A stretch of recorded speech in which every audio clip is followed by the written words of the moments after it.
লেবাননের নতুন সরকারে যাতে কোনোভাবে স্থান না দেয়া হয় দেশটির অন্যতম রাজনৈতিক ও সামরিক শক্তি হিজবুল্লাহকে তা নিশ্চিতে দেশটির নেতাদের উপর চাপ সৃষ্টি করছে মার্কিন প্রশাসন। এই ইস্যুতে কথা বলতে সম্প্রতি লেবানন ভ্রমণ করেছেন মর্গান ওর্তাগাস নামের এক মার্কিন দূত। বৈরুতে এক সংবাদ সম্মেলনে তিনি বলেন, হিজবুল্লাহকে লেবাননের সরকারে জায়গা দেয়া ইস্যুতে রেড লাইন এঁকে দিয়েছে যুক্তরাষ্ট্র।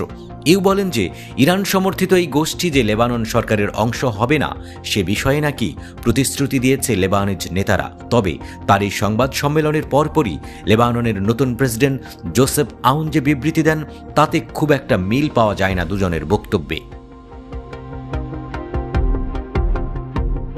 প্রেসিডেন্টের ভাষ্য, মার্কিন প্রতিনিধির কিছু কিছু বক্তব্য কেবলই তার ব্যক্তিগত মতামত।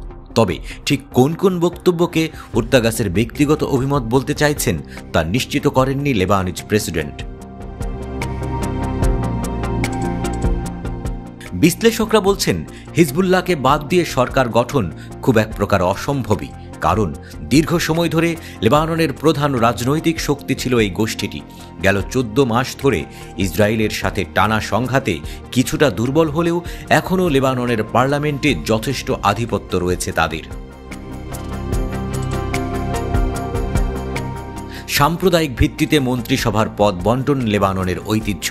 বহু বছরের পুরনো রীতি অনুযায়ী 18টি ধর্মীয় গোষ্ঠীর মধ্যে ভাগ হয় পদগুলো।